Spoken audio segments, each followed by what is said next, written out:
they make and they are not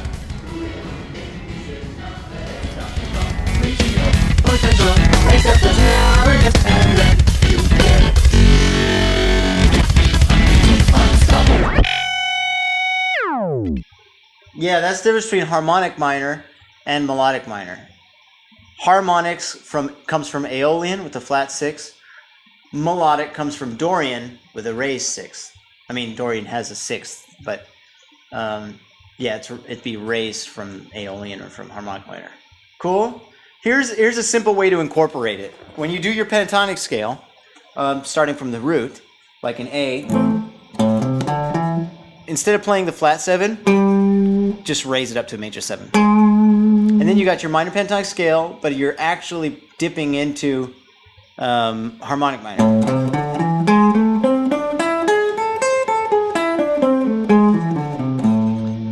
This is a really melodic way to approach scales, actually, because the pentatonic scale has like some skips and leaps in it. That it naturally kind of is a little bit more melodic and less scalular. You know, you don't hear like that sounds like a scale. This, although it's ascending like a scale does, it's got some larger skips in it. And so what you do is you can make alterations to your pentatonic scale that come from other modes, and then you'll get some really interesting new ideas. Like instead of playing, like if I think of my whole 3-note per string melodic minor, like that, I'm going to be playing probably like that. Maybe I'll do something like.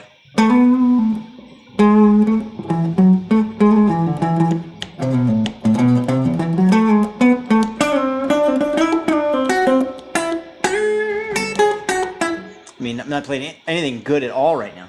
If I play the harmonic or the minor blues pentatonic and just raise my 7, it's kind of already start to come up with neat things like.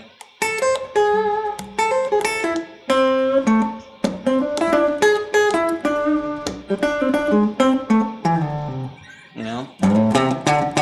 Oh, whoops, that's.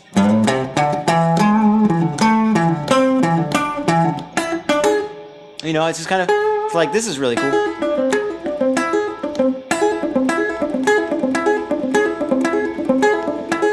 And that just comes from the minor pentatonic, but with the raised 7. So maybe you could do like.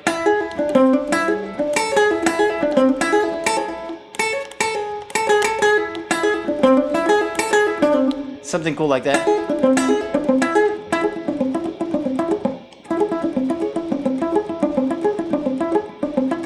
Man, anyway, that's a easy way. Especially, it's really helpful if you know all your modes of the minor pentatonic scale too.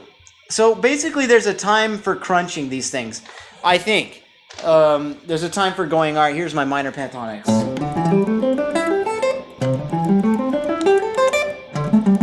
Oh.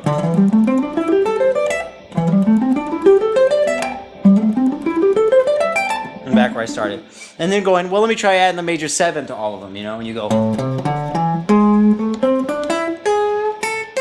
And this one would be.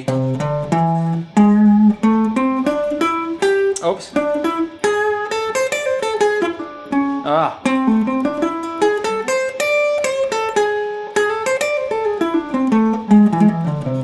That's pretty tricky. Oh, that's cool.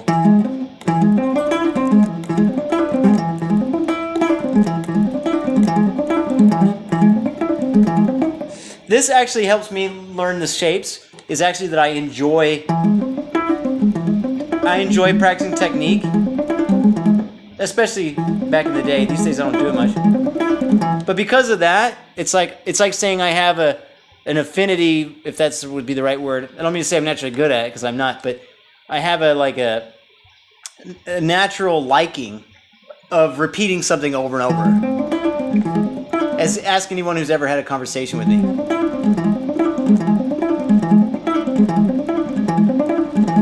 So I would just do that forever and ever, and then I'm going to get that down and be like, oh yeah.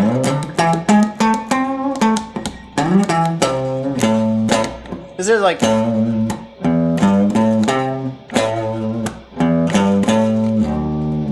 It's like some old blues tune that's got something like that. I think it's Steve Ray Vaughan. I can't remember. Anyway, but so I could play like.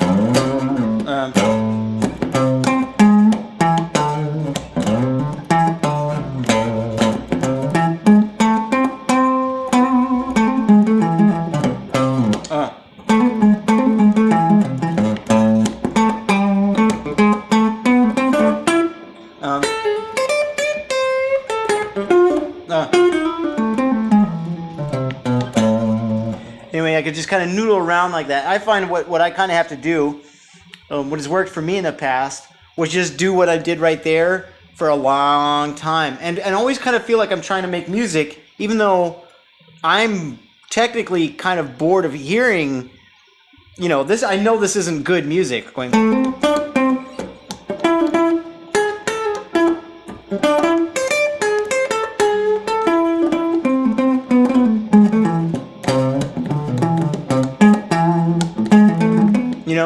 Or maybe.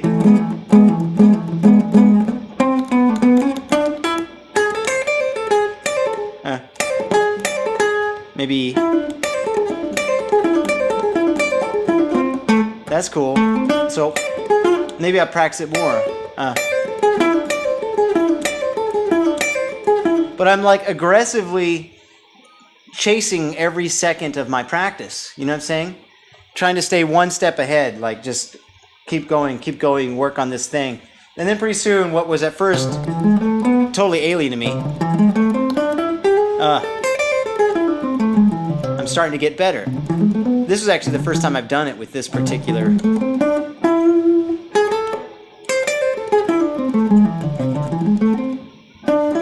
Oop.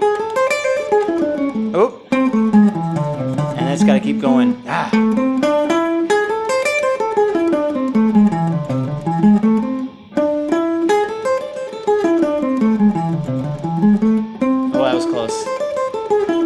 I had to resist the urge. I'm trying to picture it in my mind now.